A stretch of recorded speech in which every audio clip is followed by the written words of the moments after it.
Good evening, everyone. Welcome to the Guns and Yellow Ribbons podcast. Tonight's a preview show, but we are going to talk a little bit about the trip to Milan first. Sorry to say that you've only got the two best on here tonight, so it's only Fergus and myself.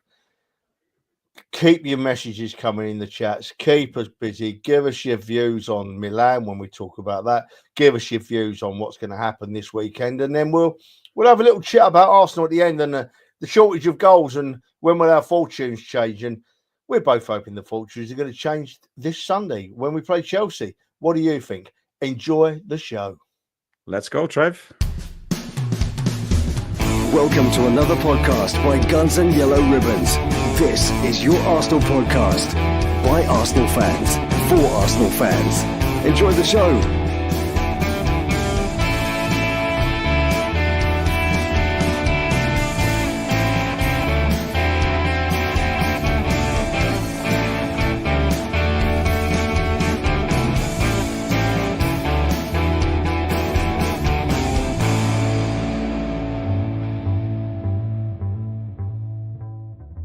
It's going to be interesting, Trev. It's all up to you. Good evening, everyone. Welcome to the show. It's just Fergus and myself tonight. Fergus has been on the Fosters all afternoon. I've been on the Strongbow afternoon. Let me clarify that since 5:15 when I finish work. That's soon enough for me.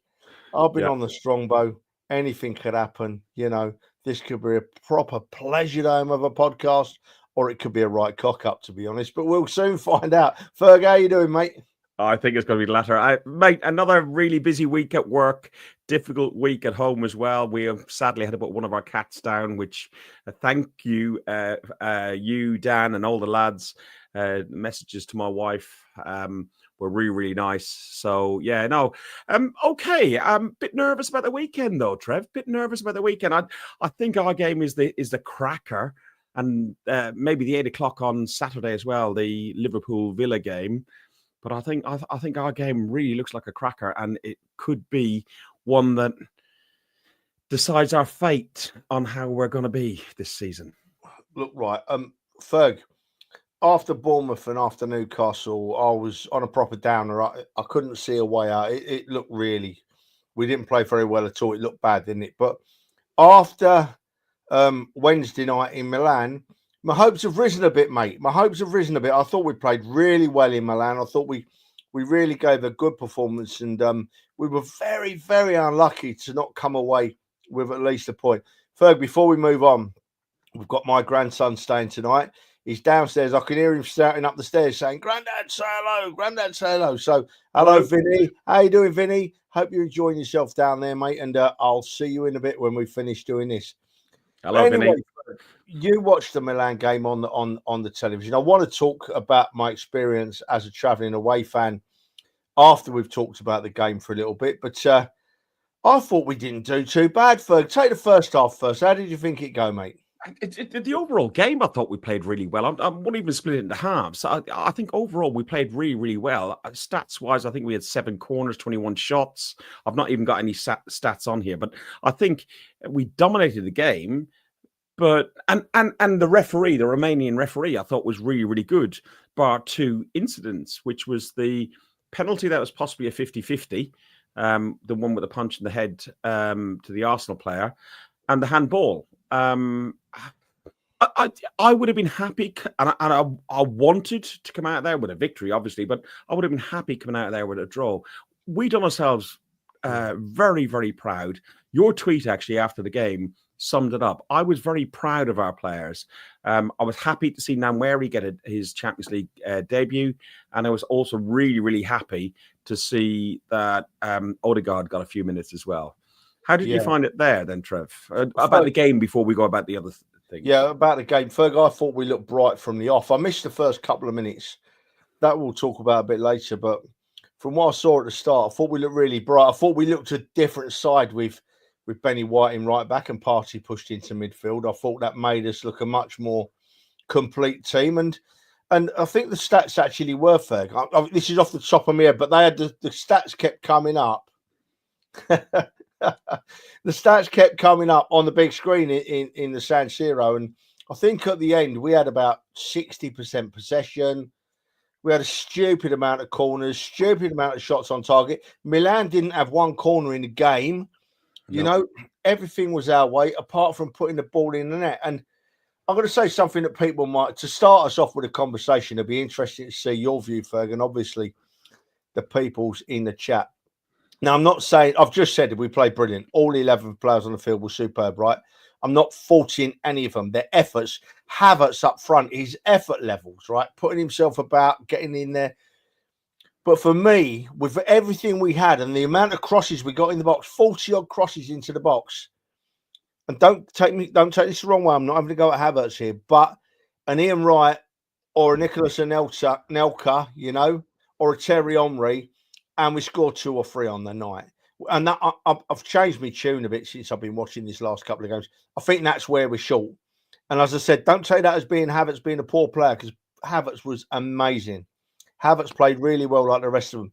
But I do think with an out-and-out forward, Ferg, we would have nicked a goal at least. You've hit the nail on the head. We need a striker. Havertz, his work rate is great. What he's doing for the team is really good. I thought Trossard, if you were to pick out anybody, I thought Trossard, it's not his forte playing in that number 10 role. And we didn't offer enough creativity. We had the same issue again against Newcastle. But Havertz had that one beautiful chance that, you know, a millimeter here, there, the other way, and it's a goal. I would have been really, really happy, as I said earlier, to come away with a point. Should we talk about the penalties, the 2 penalties? Should we talk about the one that may have had? I'll watch the first. I'll just give you my view first, Ferg, and then you pick me up, because we're both looking at this from different perspective, aren't we? I was in the stadium drunk. You were at home drunk. So, yeah, probably. Maybe not too different. But the punch to Marino was at the other end of the ground to us away fans. And when I saw it there, I thought, penalty, because the ball doesn't seem to move any trajectory. And you just see Marino's head, slam across. So I thought, got to be a penalty. And the ref said no. And then I'm thinking, come on then, VAR, come on. And it never came. To be honest, when I got home and watched it, I still thought it was a penalty, but I wasn't quite as positive about it being a penalty as I was when I was in the ground. I just thought, I don't know, maybe you could make a case for him going for the ball, although it might be a bit crappy. But how did you see it, Ferg?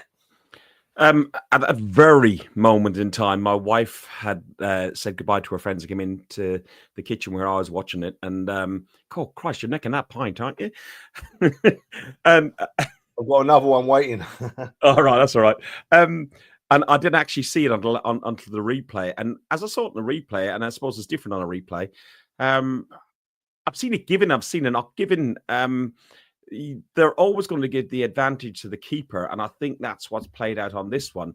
He does punch him in the head. It's clear to see. We can see it from that still there, but it still can do anything. But he's going for the ball. So, yes, I could see it be given to us, but I would say 70% of the time, it's not going to come our way. Yeah, that's a really interesting point you make, mate. Because let me make a comparison to the penalty they got. Absolutely, Mourinho did not mean to handle that ball. Yeah, it just bounced up off his knee, and he was trying to clear it, and it bounced up onto his arm. Isn't that basically the same scenario as the goalkeeper going for the ball, but he just missed it and hit the bloke in the head? He was going for the ball maybe, but punched the bloke in the head. Isn't that the same scenario? No, I think it's different, because they'll always give an advantage to a keeper, a foul on a keeper. I know there's more.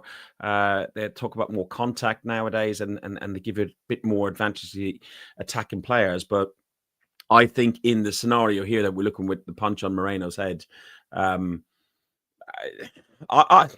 can understand why it wasn't given.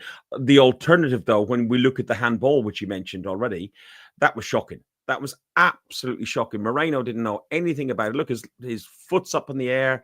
The only reason he's got his arm there is purely for balance, and the ball hits him on the arm. What you won't know is Ali McCoist, who was 50-50 on the commentary, but he did make a comment on the commentary that would not have been given in the Premier League as a free kick, penalty. and that it was ridiculous that the rules are so different in the two competitions. I know we slag off VAR in the Premier League, and we said the European referees are better than the Premier League referees, but that was just a really poor decision. It did go to VAR, and it didn't get given. And I think if that went to VAR in the Premier League, that was going to be wiped out. Yeah, I agree. I mean, even from way up in the stands where we were, I mean, the top tier of that San Siro makes the away section of Newcastle looks like pitch side, to be honest. But yeah, nobody in that away end thought that was a penalty. And if you look at that picture you put up, his eyes are not even looking at it. He's not even looking, not that one, the one of Marino. He's not even looking at his arm. He's not looking at at the ball the there. attacker. Yeah, he's looking at where his foot is. It's far from intentional, and that's given sometimes and not given other times, and it's not a penalty. It's as simple as that. And it ruined what should have been a superb evening for the Arsenal Football Club players and fans. And we came away with nothing when we could clearly deserved something more out of the game. Andrew's got a great point in there. Why should there be two sets of rules? There shouldn't be two sets of rules. It's absolute rubbish. Absolute rubbish, mate. I mean, the only good thing for me that's come out of that game is that it gives me hope for this weekend against Chelsea, because we appear to have pulled ourselves around a bit, and we seem to be playing a bit better against Milan than we had the previous two games. European football's different. It'll be a different scenario on Sunday, but I did think that we played quite well. The two players that you mentioned, Trossard, I think Trossard's just having a bit of a rough patch at the moment. I think that once Odegaard comes back, then we'll see Trossard revert to where he was previously, and hopefully that will improve his getting back where he was. Yeah. And obviously Odegaard coming back is a massive. You felt the stands lift when he came on for his little cameo at the end. And also got to give a little mention to, well, as I said, all the players on the field played well. Partey was superb. And when Nwaneri come on, he was so full of energy. If that 20-yarder hit the back of the net, he would have been a superhero. The pressure on them would have been huge. Trevor, while we're on the Milan game, talk to me about the trip. Like the boys, you were down the Blue Canal. Alex was drinking like a fish. He was out drinking everyone, I think, wasn't he? Yeah. Well, he was, apart from the fact they thought he was drinking, and I was drinking most of his for him.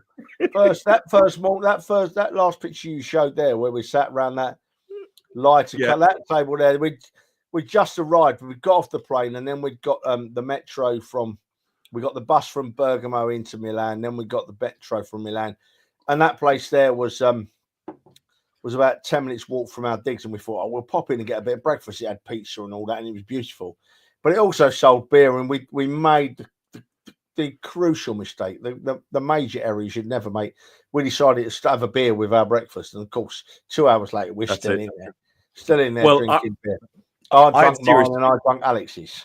I had serious FOMO, and you rang me while I was in the car one time, and I couldn't see you. But then you rang me later in the evening, and you were all Alex Walsh. Yes, he could speak so slow. He was stuttered. I was calling him Alex for the rest of the trip, but he's a great kid. I love the fact that he comes down from Copenhagen and joins us, and he's very much part of our gang. And then the other picture there with the round table, we were all having a bit of dinner in there, and we ordered a large beer each, and they're them 2-litre steins like you get in Germany. They were spot on. They were. That was lovely in there. Yeah, could have sat there all afternoon. Traditionally, you always go to the San Siro or whatever the stadium. We've done it many a time. We've done PSV, we've done Sevilla, we've done everywhere. We've gone to the stadium beforehand, had a look around, and maybe visit the club shop. Did you buy any scarves or pins or anything like that, Trev? I'll get every away game I go outside the top two divisions in England. I'll get a little pin badge. So I've got a little Inter Milan pin badge to come back with. But honestly, games like that away, I don't like wearing them, but I can sort of understand people bringing back half and half games, scarves from games like that as a souvenir to put away somewhere or to put on a wall, not to wear at the game because it causes confusion. But you see, we're moving on now, Ferg, aren't we? So before you move on, I just want, it's one of the things that you started at the beginning of the year. following the passing of our good friend and Arsenal legend, Kevin Campbell. Just a picture of you, David, Ryan, Alex, and Dan outside the San Siro over land and sea. Super Kevin Campbell got represented. So well done again. It's not blowing smoke or nothing like that, but it's just great to see that Super Kevin Campbell is getting represented and going on tour with the Arsenal. I love it. Yeah, I absolutely love it, mate. Yeah, so and he's well appreciated, and people love that flag, and yeah, that's what we do, and he's coming everywhere with us. I'm just So I've been reading on Twitter, and I know we've spoken extremely briefly, not much about the Zol because you only got back late last night. You had about 10 hours driving or traveling. It wasn't. It was typical. It was typical Europe, wasn't it? And even more so typical Italy. They made it difficult to get in. They made it unpleasant to get out. I'll let you take it from there. Yeah, well, firstly, I'm not gonna tar all Italian teams with the same brush, because when we went to Bergamo to watch the game against Atalanta a few weeks ago, we had a lovely time.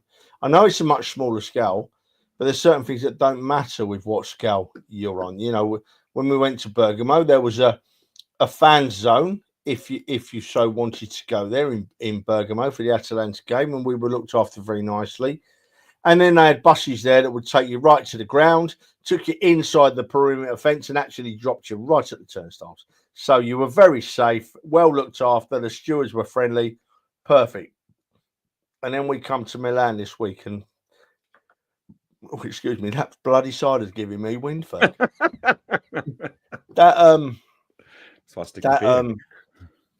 That San Siro stadium, it looks great from the outside, but the setup is not very good at all. I mean, we were firstly, I'm not going to blame Arsenal Football Club for any of this, right? Because I think a lot of it is beyond their control, and I'll explain that at the end of my little chat, right?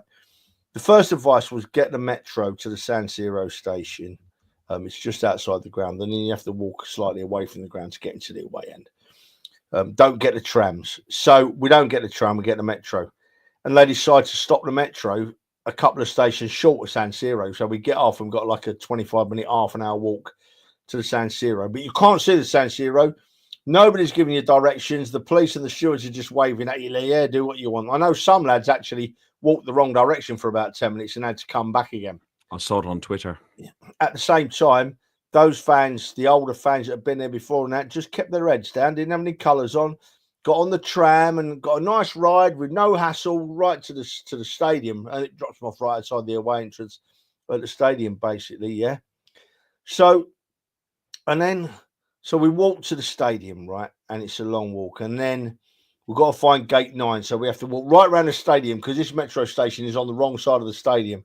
So we walk around and we find gate 10, and that's it. We're in here. And the queue to get in, this is an hour and a bit before kickoff. We hadn't left it last minute, you know.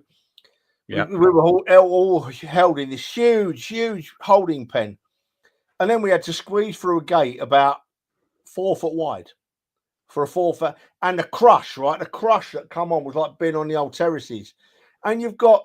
I must admit, you see, I'm of a certain age, and I thought to myself, oh, Jesus, I couldn't do this for much longer these days, you know? And there's old people in there. There was even a family with a child. They had to put them on their shoulders so they didn't get crushed. And there was no help at all. There was no reasoning, no believing. And the San Siro isn't like the Emirates. It's not on a tight bit of land. It's got huge swathes of land all around it. And why they feel the need to cram you in like that, I don't know. Well, I do know, actually. It's because the Italian police treat you as second-class cattle, not second-class citizens. So anyway, we get through this first gate, and then they're checking some people's bags, and they're not checking other bags. They're checking some passports and not checking others.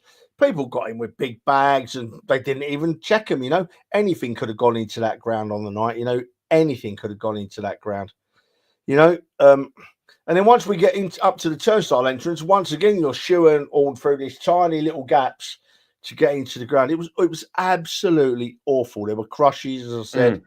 There were older people with children.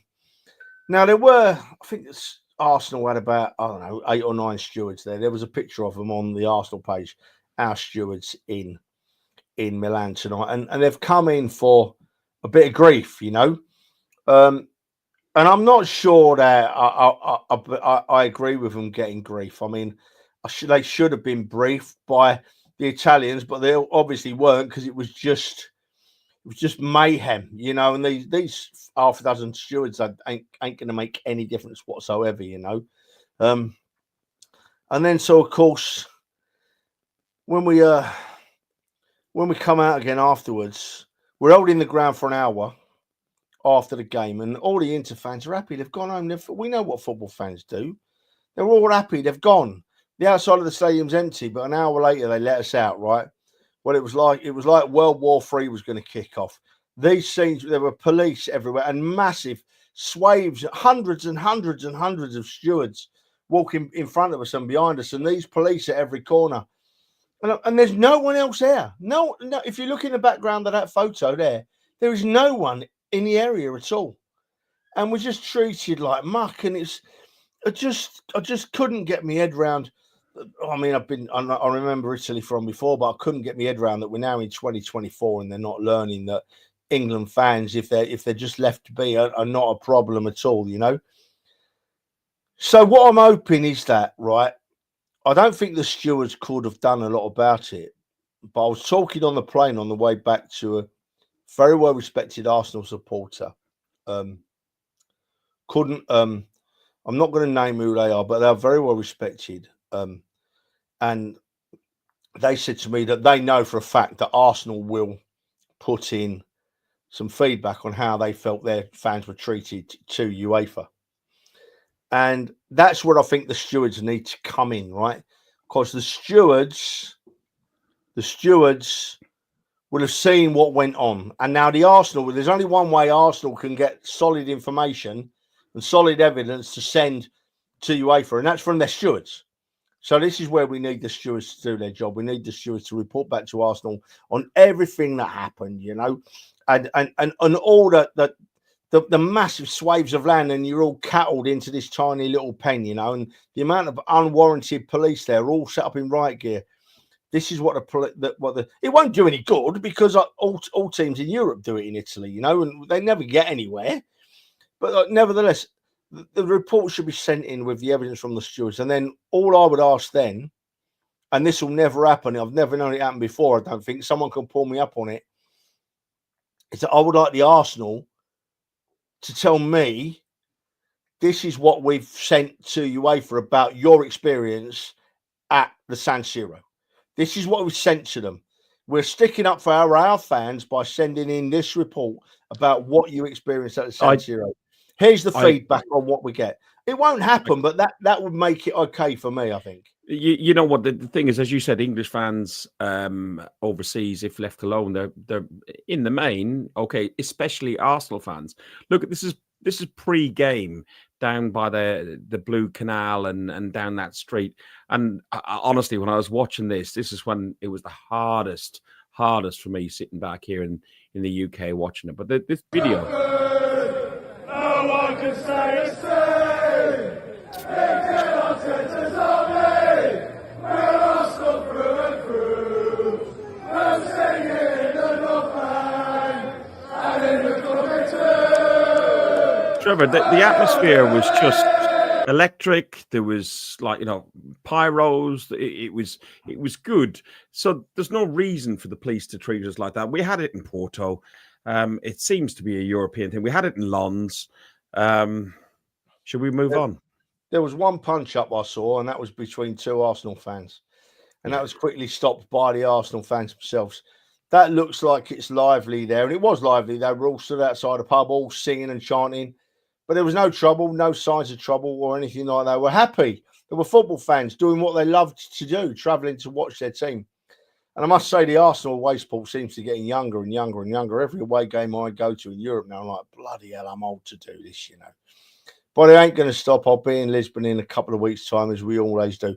But I must reiterate, I'm not everything that happened. Some of the stuff on social media today is blame the Arsenal, you know, the football club. And I don't know about that, so I'm not blaming them. I'm not blaming them few stewards. But what I would like is some feedback from my football club on how they're sticking up for us fans and the way we were treated in Italy. And then we move on. It's forgotten about. We move on to the next one, Ferg. We do. Let's have a look at what's coming up at the weekend. The games that we're looking at. No, I'm not hanging on. Am I going to have to put the banner up again? Which one?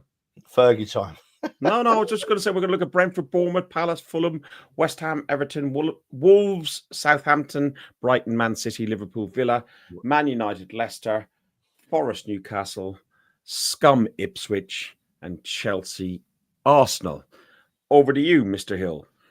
Well, we've been going 25 minutes, Ferg, so I think the best thing we can do is plough through these games as quick as we like, yeah? And then we can talk about the main offering at the very end, can't we? And how quick can we do these other 9 games then?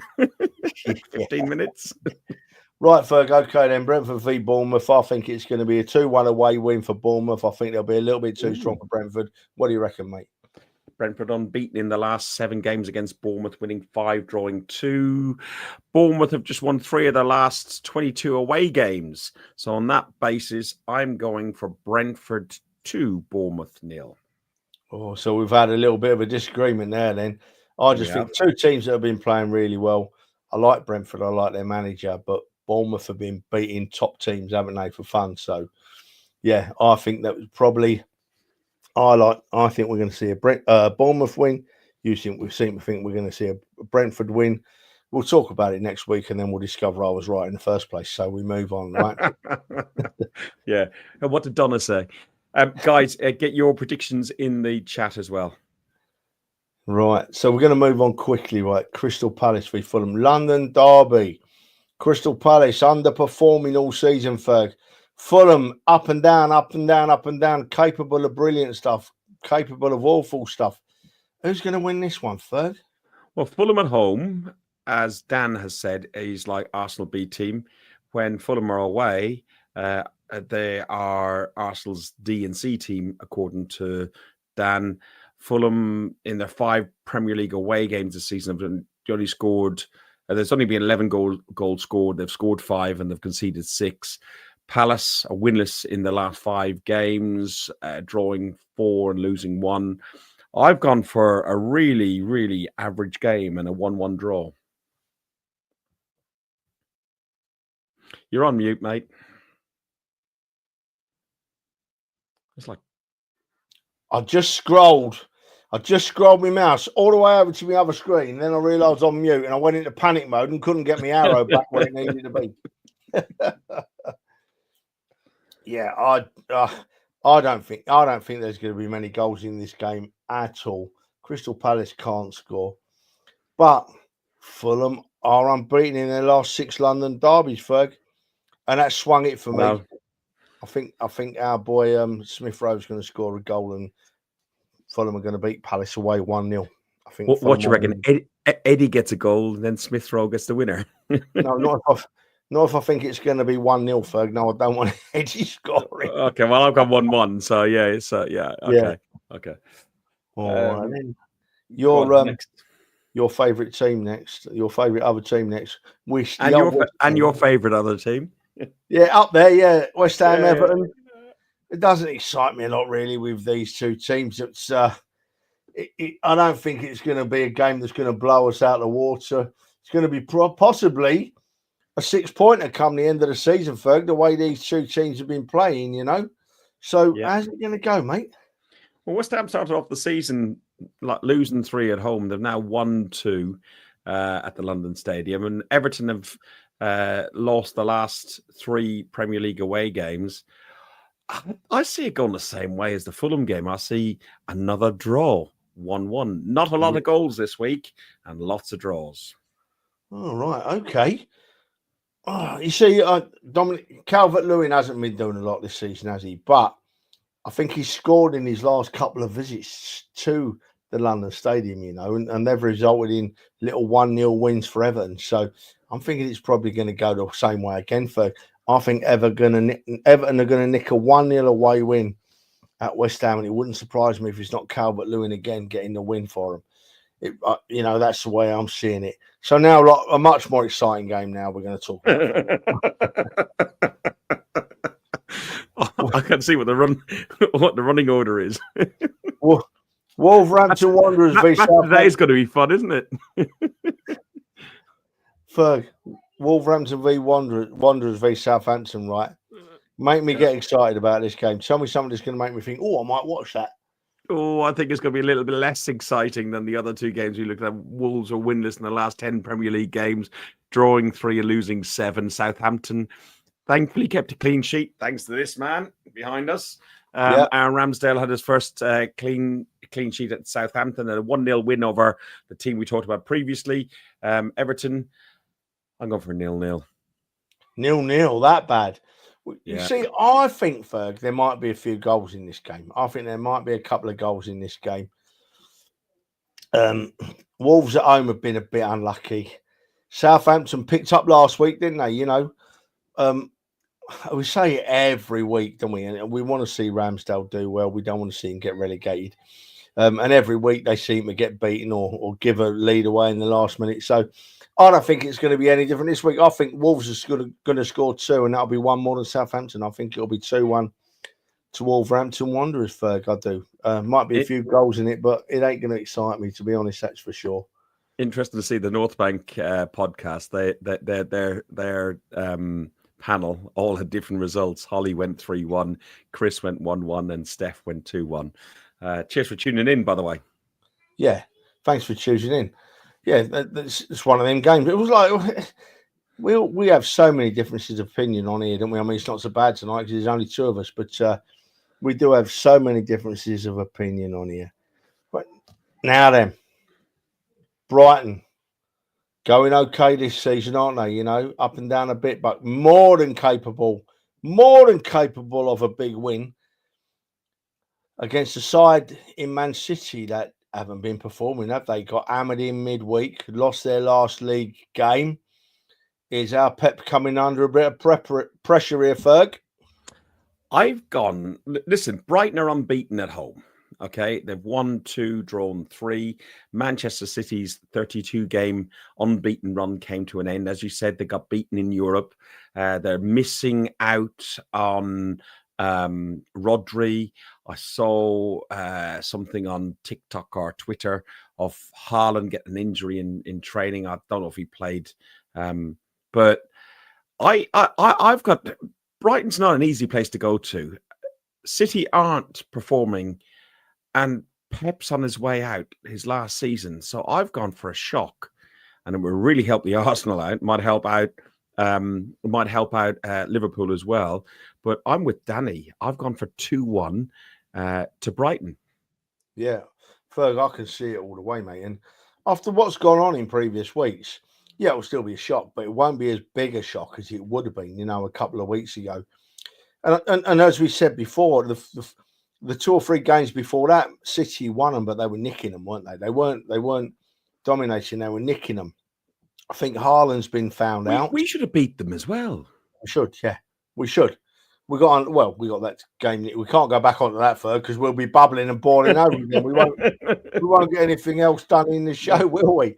But I think Haaland's being humbled by a lot of defences this season, and it is an absolute pleasure to see that clown Haaland not scoring and not getting a look in and throwing his dummy out of his pram. It is an absolute pleasure because he's an horrible piece of work in my view. I don't like him. I don't know if you noticed that, Ferg, but I don't like Haaland. And I'm really pleased that he's not scoring. You're just jealous of the photos of him and his wife fronts, aren't you? Ferg, you got his missus must need to go to Specsavers, I reckon. But you watch him go and score about 4 now tomorrow, Ferg. It'll do me head in. But I'm not going for a mince. Man City ain't going to get a look in. I think Brighton are going to nick it 1-0. Danny Welbeck, right? Danny Welbeck, get in, my son. Let's get in there and score us a winner and do your old club a favour tomorrow. Oh, Ferg, I'm multitasking here. I've not dropped a clanger really yet, have I? No, you haven't. You haven't. No, you haven't. All right. Pep has what's to say on here? They've only lost consecutive games under Pep in October 23, December 2018, and December 2016. So they haven't lost that many consecutive games. Now it's going to be 3 in a row tomorrow to make. Oh, wouldn't that be beautiful? Wouldn't that be beautiful? Wonderful, wonderful. Now then, Ferg, right? Another. Oh, what did I say? I've gone for a 1-0 Brighton. I said, didn't I? The next game I like the look of, right? Liverpool Villa. Villa got a bit turned over, didn't they, last week? Are they going to bounce back this week and really give Liverpool a game? Are they going to overrun that Liverpool midfield that we know is going to have a weak period at some stage this season? I can't make my mind up on this. I had to toss a coin. I had to think long and hard before I come up with my prediction. But we'll go to you first, Ferg. Liverpool Villa, mate. Yeah, well, Liverpool have only lost one game at home, which was against Forest, who are really punching way, way above their weight. Well done. Villa, under Unai Emery, have been absolutely outstanding. I'm not even reading any of the stats on this. It's just like what I think. I watched the game Spurs Villa last weekend, and I thought Villa were very, very good for the first half. And once Spurs scored, their heads went down a little bit, and they didn't really have a plan B. But I do think that this game is going to have some goals in it. I do think that Villa will come back and be a bit stronger, because I don't think they've lost 3 games on the trot under Emery for some time. I may be wrong, but I've gone for Liverpool Villa, and I've gone Villa a 2-2 draw. Desmond. 2-2 draw. That's interesting, right? Because I've been thinking about it, and I thought, who's going to win this game? And I've had to go on Villa's form over the last couple of weeks. I mean, I shouldn't be looking at it that way, because Villa have only lost 2 games this season, and one was down in North London at the second team in North London, and one they lost at home to us, to Villa Park, didn't they? So that's the only 2 games they've lost. So you'd think they'd go up to the Northwest, be a different atmosphere, and they'd win, but I can't see it. I think Villa have burst their bubble a little bit. I can't see that run changing. Liverpool will be bang on, and I think Liverpool are going to beat them 2-0, Ferg. I don't think it's even going to be close. I think it's going to be a 2-0 to Liverpool and Villa over Villa. Can't see it being any other way. I always do this, and I keep on doing heart over head. So yeah, you might be right, but Man United, Leicester next, isn't it?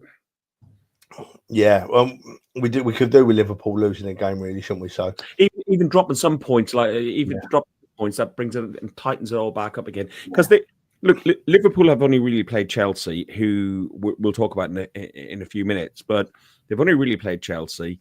Arsenal have had many away games and home games with bigger clubs and fixtures. We played Spurs, City, Villa away. We played Liverpool at home. So, whilst we seem to be off the pace a little, we have played much tougher opposition than much of our opponents. Yeah, we have. Obviously, we'd like our results to be a bit different. We wouldn't have wanted to lose the last 2 games, but we did. And no. People are panicking that we're out the title race. People are panicking because we're in a bad run of form. And the fact of the matter is that we are in a bad run of form. You can't deny that, but you also can't say that we're out of the title race. There's a long way to go in this season yet. There's a lot of good teams in this league that are capable of beating another good team on their day, as we found out with Manchester City last week, and we found out with Newcastle last week, both middling sides beating big teams. So who knows what's going to happen. Now then, this next one, Ferg, on our list, it's a bit of a mid-table ball game, isn't it? Mid-table ball fest, we should tell my brother it's a mid-table battle, shouldn't we? Well, it is. Neither of these teams is going to get relegated, I don't think, but neither of them's going to press for the title. It's boring. Why would you want to be a fan of one of these teams and think you had no chance of winning or even being in the excitement of a relegation dogfight? So it's Man United v Leicester, Ferg, right? At Old Trafford. Who's going to win? Well, I hate Man United with a passion. 2 of my brothers are Man United fans, so it just for banter among the family as well. It's always always fun. But Man United have won all but 2 of the last 17 Premier League fixtures against Leicester. And Leicester have won just 1 of the last 14 Premier League away fixtures at Manchester United. They're drawing 3 and losing 10. The last one, they picked up a victory a couple of years ago in 2021, and it was 2-0. I don't think Leicester are good enough at the minute. I think they depend heavily on Vardy. And I think it's going to be a United win, 2-0 to Manchester United. You're on mute again, mate. I was just saying, I know. I know. Oh dear. But Fergus, you've got a Man United win, mate, and I can't see where it's coming from. I mean, they've won. I watched the game last night. We got visitors here, and my uncle is a Man United fan, so we watched it, and they won 2-0. But on another night, they lose that game 3-2. They weren't really great at what they were doing, and they've not been great at what they were doing all season, to be honest. Leicester will go out there and give them a game. It won't be a game that Leicester have looked at to win, I don't think. I think they'll have other more important games that they want to get some points out of.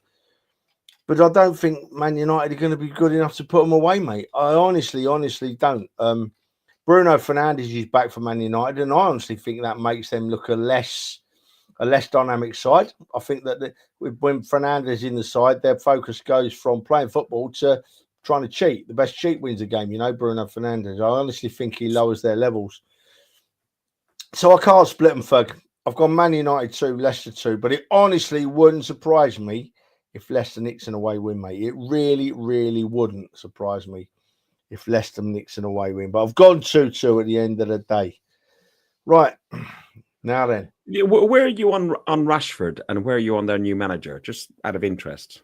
Well, I won't even say their new manager's name because he's a scumbag, right?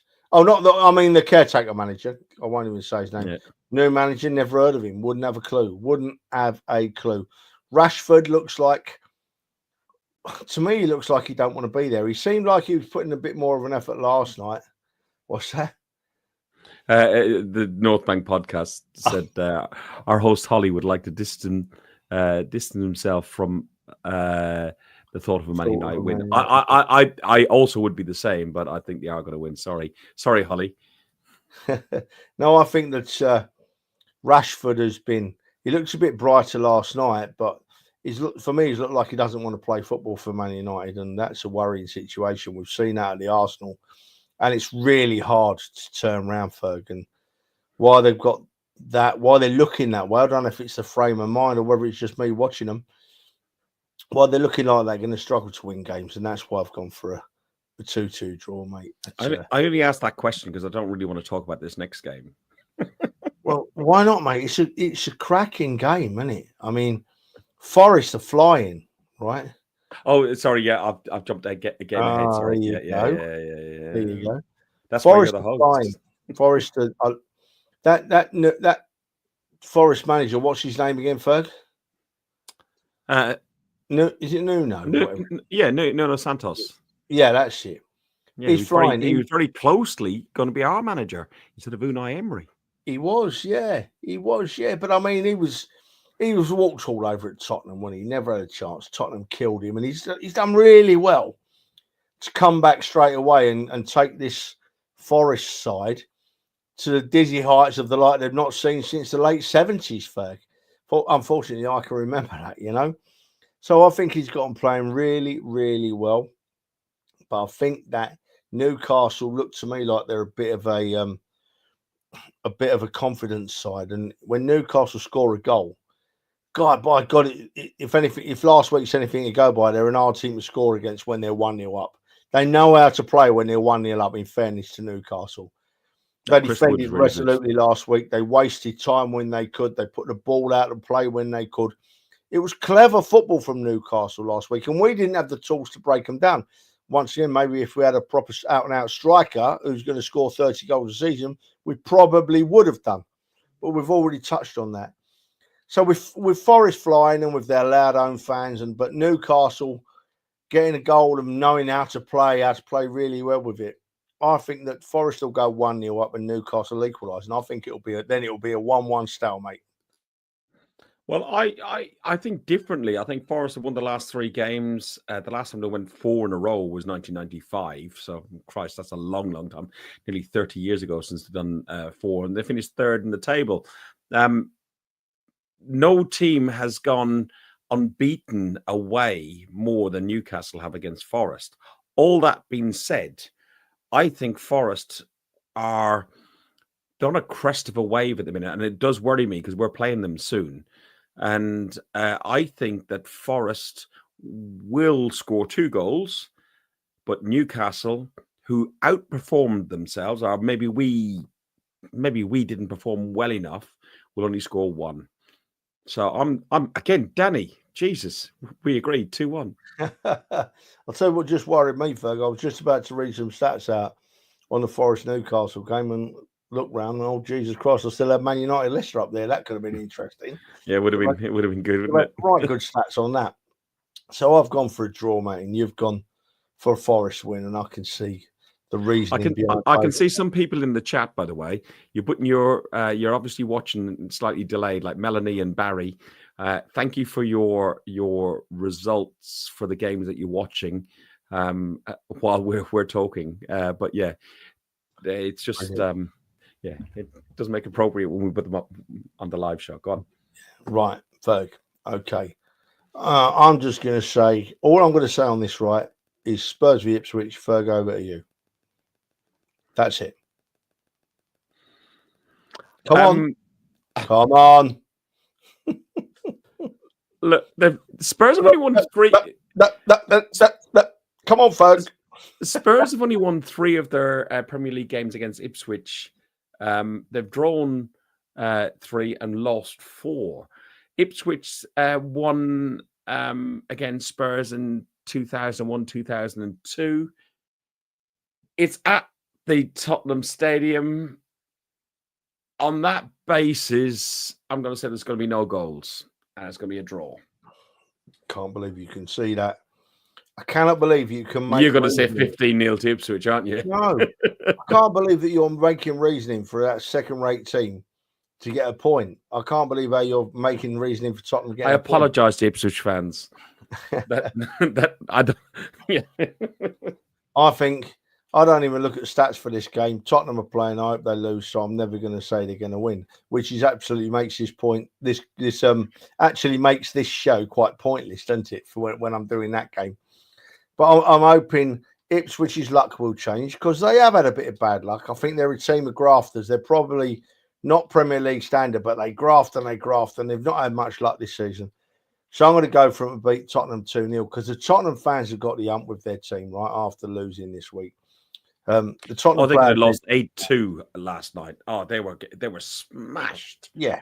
So there you go. And I think that they'll be down this weekend because they do that. And I think Ipswich will win 2-0. And if that actually happens, I'll eat me hat. But I'm going do you want a Trevor time? Why do I want a Trevor time? I don't know. No. Okay, we've got, look, right, I was aiming for an hour tonight, right? So I'm doing really nice because we now come to the main event of the weekend, right? The main event of the weekend. And there's absolutely no doubt, Ferg, that we are well below our best, right? Well below. Yeah. Even though I said that at Milan we played really well and we deserve something more out of the game, which we undoubtedly did, we still weren't at our very, very best, right? We were still a little bit below par. But I think that was the stepping stone. It was the stepping stone to getting back to being full of fight, full of passion, full of energy again, high pressing, nicking the ball high up the field, sending opposition teams into panic mode. I honestly think that this Sunday could be the day. I'm hoping Odegaard will be back. If Rice is out, he'll possibly even chance at Odegaard, because losing Rice is massive. It's absolutely huge, right? But we've got Partey, who is just playing out of his skin at the moment, Partey. We've got Mourinho, who's growing into every game, and we've got Jorginho if we need him, although I don't like seeing Jorginho play against Chelsea. I don't know why, I just don't.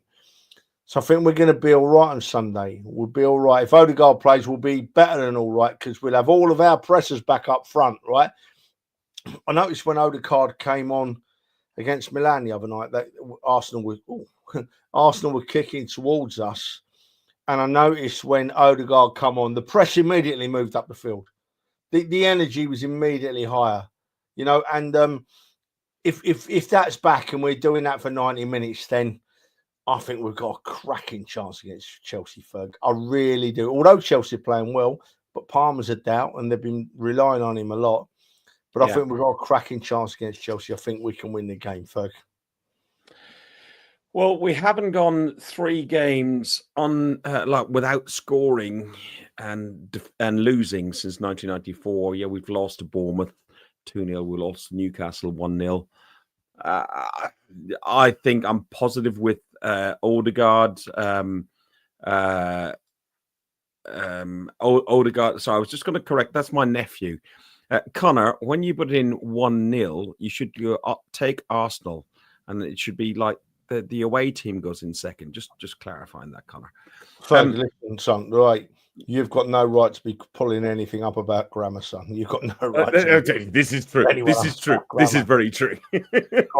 Connor, we knew what you meant, son. You just do as you need to do. You do. Listen, I think Palmer is key. I think Palmer is very key to Chelsea. I think Chelsea have been the surprise in the Premier League. Of the top 5 or 6 teams, they've been the surprise. I didn't think they'd get in the top 4, and I think they have got a real chance of getting the top 4 position. And depending on how we go, we could be fighting with them a little bit for our status in the top 4, unless we up our game. Getting Odegaard back is huge. I don't know. I'm just a little bit worried that the transfer window, I know lots of people talk about the transfer window is going to bite us in the arse, that we didn't get that striker, that we have concentrated on being solid at the back and defensively really strong. We've got such depth in defense, which is really good. And I don't see us conceding more than a goal at Chelsea, but I don't think we'll even concede a goal. My heart says it's 1-0 to the Arsenal. My head says it could be anything. It really is so difficult to predict these two sides because they're so up in the air, mate. It's true. I mean, I'm looking at it a bit more positively, but there's an interesting question from Demsek there, Ferg. I've started it, mate, on the screen. He asked the question, have our corners been worked out? I don't know if you can see it. Yeah. It's really interesting question because Milan has certainly worked us out the other night. They all they did was hassle Gabriel, and Gabriel got booked very early in the game, and he was unlucky to get booked actually because the bloke went into him and Gabriel just staggered back a bit and they tangled and they both got booked. And I thought he was very unlucky to get booked, Gabriel. But nevertheless, once he did get booked, that meant he had to be very, very careful what he did at future corners. And I thought it sort of nullified our efforts at corners a little bit. I didn't think our plan B was working very well. But that won't be the case this Sunday. I think we're going to win it, Ferg. I don't have your worries, although I can understand your worries. I don't have your worries. I think we're going to win 3-1 at Chelsea. I really, my worries are not necessarily about the team and the squad because I think we've got enough players. But Sterling can't play, although Arteta doesn't seem to want to play him very much. Jesus, whilst his work rate is really good and everything else, he just couldn't finish his dinner half the time. Havertz, again, an excellent player and really working well and really gelling with the team. And we've seen him look better. He's playing the best football he's played in this country because he played for Chelsea before. I'd love him to get a goal or two and just shove it right up Chelsea's nose. It would be absolutely brilliant. But I just worry about, like, we look recently, the substitutions, and Matthew says here that, like, the substitutions come so late. And it was an area which I was concerned with Arteta's management of the game a few times over the last few seasons. And I just worried, is he, because he doesn't have his absolute finest team and best team out there, he goes, right, backs against the wall, boys, we just defend? Who knows, Ferg? Who knows? I'm not sure about Matthew's comment there, because I think that's if anyone's looking likeliest to score, it is Havertz. Although he's not the out-and-out centre forward that we want, I've got no problems with what Havertz does. He does it really well. If he played alongside an out-and-out centre forward, then I think it'd be wow. Here we go.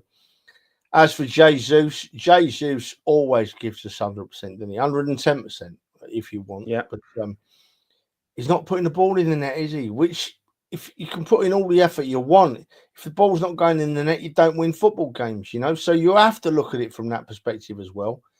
As for Sterling, he don't want to play Sterling, does he, for some reason? And it was it's starting to ring bells with me now. Was Sterling like a last-minute signing in the transfer window that we used to see all too often under Arsene Wenger? We used to wait and think we need a player, and then Wenger had signed someone, and they weren't very good on most occasions. I think maybe that was happening in January. Maybe we were looking at other players thinking we might get one, we might get this, we might get that. And at the end of the transfer window, we hadn't got anyone, and we needed another hand in, and Sterling was available. That's the way I'm looking at it at the moment. And that's mainly because of how Arteta is using him. He doesn't seem to want to use him that much.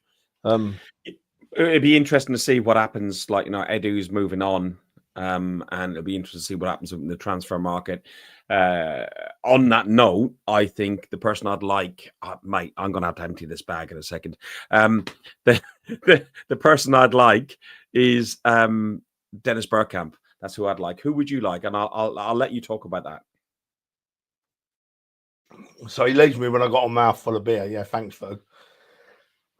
I can't see how Bergkamp can be anything to do with recruitment of players, because he won't get on an airplane, will he? It's as simple as that. If we're looking at players in South America or Eastern Europe, we're not going to be able to go there and talk to them, are we? Because Bergkamp won't fly. So for me, I don't know, if you want someone from within the club who has develops into a cracking servant of Arsenal and continues the good work, I wouldn't mind seeing Mertesacker being given a bit of a promotion. He works wonders, and you can see how he is with the parents of the youth team. He's always friendly and sociable, and it seems to get them involved. So for me, the choice would be Mertesacker. It's interesting thinking about what's happened with Edu, and the thing that makes me start thinking is the fact that he's been put on gardening leave. I mean, we all know that he's an Arsenal man through and through. We all know that his passion for Arsenal was massively high, because he's got some really great players in. But something's happened for him to be put on gardening leave. Something's not quite right. Whether he was already talking to the Forest owner, I don't know. Something's gone off, though, isn't it?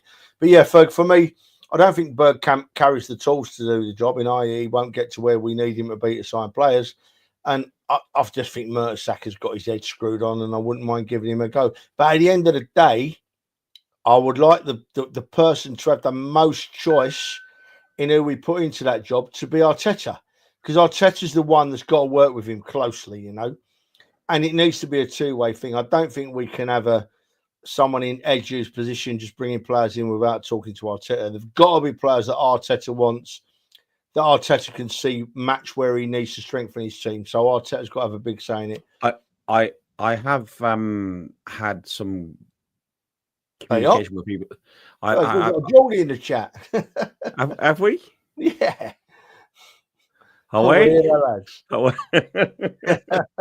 Lads, you done a good job on us last week. Yeah. But yeah, if you want to watch a proper team, just like this is the one to watch. Honestly, Ferg, you got to give them credit. They played well against us. They, You know they what I did mean? do well, and thank you for joining us. Thank What's you. really nice is the fact that we normally get the first comments a load of abuse and we have to block someone, but there's nothing wrong with that. Hello, Geordie, and as Fergus just said, we're talking about a great football team here, and you're welcome to come along for the ride, mate. Sorry, Ferg.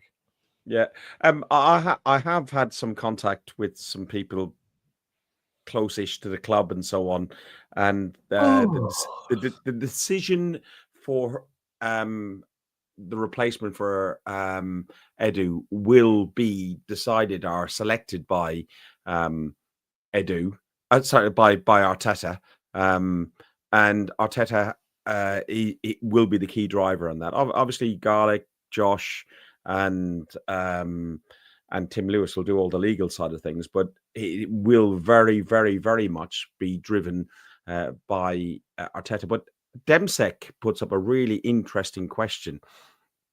Do we need a director of football? We've got Garlic, we've got Tim Lewis, we've got Arteta. Yeah, that's enough. It's a massive point. That is a massive point that does warrant some discussion. Do we need an Edu?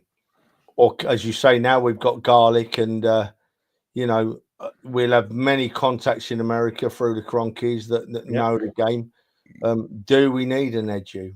Well, possibly not, but we'll soon find out what way it's going to go. Certainly, we've not heard any rumours about anyone coming in. The club don't appear to be chasing anyone, do we? But then we never know what's going on behind the scenes. We absolutely never know. Do we not? What's going on behind the scenes? So, well, you've got a bit of better idea than me, but joking. Yeah, go. Yeah. I'm trying to stay awake here, Ferg. I'm still knackered from this trip to Milan. It was a cracking trip, but these younger lads, they batter me nowadays, and I can't keep up with them. And but I'll be right. I'll probably be right for about Lisbon in a couple of weeks' time. And the beautiful wife's coming with me to Lisbon, so I'm going to have to try and keep her off the beer because she does like a beer, my missus. But the only thing is she moans with an hangover the following morning, which I can't be doing with.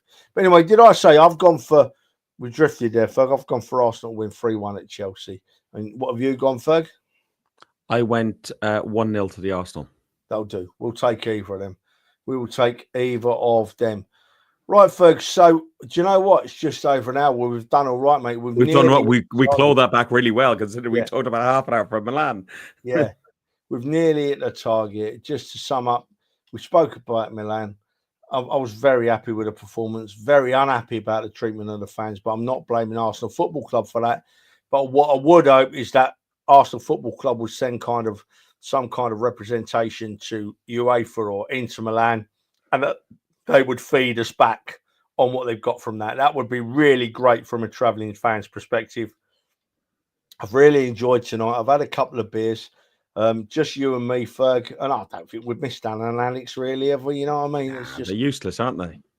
They hardly say a word anyway. So I'm hoping, Ferg, that you've got a button lined up, mate, at some stage to press. I do, and you know what? We didn't even talk about Arsenal single sign-on debacle. Oh, mate, my God, Ferg! All right, come on. Impress me with your insider information then. I don't have anything. I need to reach out on that one, actually. Why on earth have they changed it? It's all about security and about people. It's probably to stop touting as well. But I've got 2 reds. I've got an old silver that linked to me, which turned into my season ticket. And they linked that to me, but then disconnected it. And then I got my grandson's junior gunner. That's now in my name. Yeah. But I don't want it in my name because I want it in his name. So it will convert eventually into a season ticket. So it's an absolute joke. You would have our IT within our club, the technology we use within the stadium, like the screens inside the stadium are awful. They've got a big 100-inch screen with an advert for Latvia coffee, and they got a 32-inch screen with a game on. Why not put it on there? You know where we're on block 5 on the concourse. It's absolutely ridiculous. You can't get signal in the stadium. Have you noticed, this season in particular, a lot of away grounds you go to, you get a cracking signal in the stadium. Yep. You can do whatever you want. Arsenal were lagging behind there. So come on, Arsenal, then, right? We spoke. Look, just feedback to us fans a bit more on what you're doing. Come on, Arsenal. We're not calling you out, Arsenal. There's a lot of stuff you can't do anything about, but we're at the end of the day, we're the club's lifeblood, and they just feed back to us a bit more. Make us feel wanted within the club. You know what I mean? Make us feel like you're interested in the fans. Feed us a line. I get us off the plane yesterday, right? I'm fed up because we've lost in Milan. I'm hungover because I've had 3 days on the beer. I'm not feeling the best. I'm tired. I get on the plane thinking, right, I'll have a look on the Arsenal website and see if there's any news stories about Milan or that, or about Edge's replacement. What's the first thing that pops up? Welcome to our new clothing release. Come on. It's about one every week, isn't it, in a minute? I feel sorry for these people with kids, mate, because it must cost them an absolute fortune. You know? Come on, Arsenal. Look after us fans. Stop trying to rob us of money every 5 minutes. We love you. We love our football club. Be nice to us. Well, as you can see on there, I've got something else to do. I've got to watch on the rugby and watch. I forgot that was on tonight. Yeah, Ireland All Blacks. That's got to be a classic game. Thank you very much for reminding me. My wife's out as well, which makes it even better. Oh, lovely. Let's press the button. But you need a will.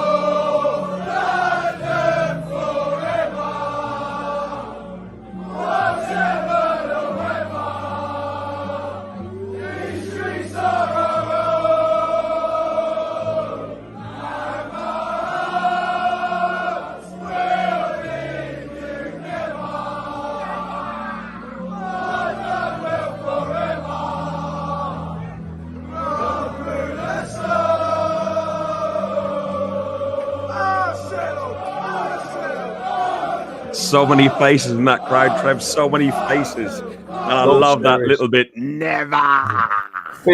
Big Will in the middle there. He had a rough time the first day in Milan. He was very, very, very happy. And then the following day, he was under the weather. He wasn't drinking at the fastest of places. Honestly, how you done the match day, I don't know. Because I saw you guys like late afternoon in Milan. Yeah, late afternoon in Milan, and you were all shit-faced. But it's what we do, Ferg, isn't it? It's what we do. Know, Listen, right, everybody out there, we've been a little bit down on viewers tonight, but I think it might be because something playing up with my Twitter. We can't get it to run on my Twitter. No, it's running on your Twitter.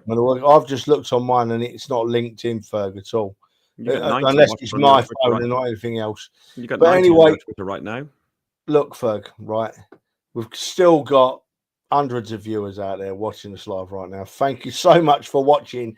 An old codger like Ferg and a lovely old fella like myself. You know what I mean? Thank you for watching us. Thank you for all your comments on this show.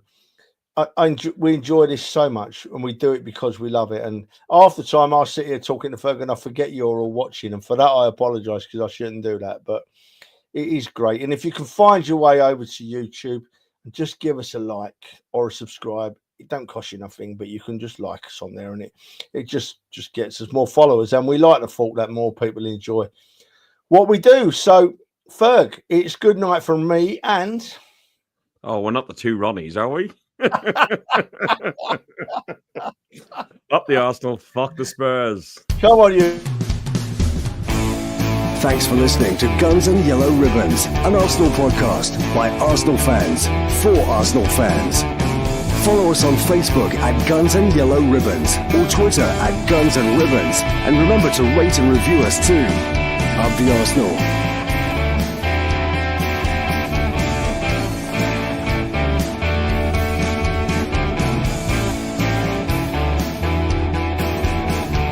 We'll be back Monday night, 7 p.m. Usual time, usual place, and we'll talk about Chelsea. And we might let the others join in, Ferg. Maybe, eh? We might. Hey, listen. Oh, we're back on telly again. Oh, hello again. I've got to keep off these strongbows because I tell you what, I've held on because I wasn't joining you, but I'm going to one. There's only one place I'm heading now. Honestly, it went to 58 minutes, 58 minutes. I'm sitting there going, oh, and I had to go. Right, come on. I'm going. I'm going to watch the rugby. I'm going to watch your Irish boys get turned over. And by the way, there's one last comment, right? Melanie K, you want Lehman for director of football. Melanie, sweetheart, do you know Lehman's anger issues? Do you know his anger issues? He's threatened to shoot people. We can't have him going to parents and saying, we want your boy playing for our club. It'd be like having Trev in charge. We could be the first club in England to have a sporting director sent to prison. Right, we're done. We're out of here. Trev, up the Arsenal. See you later.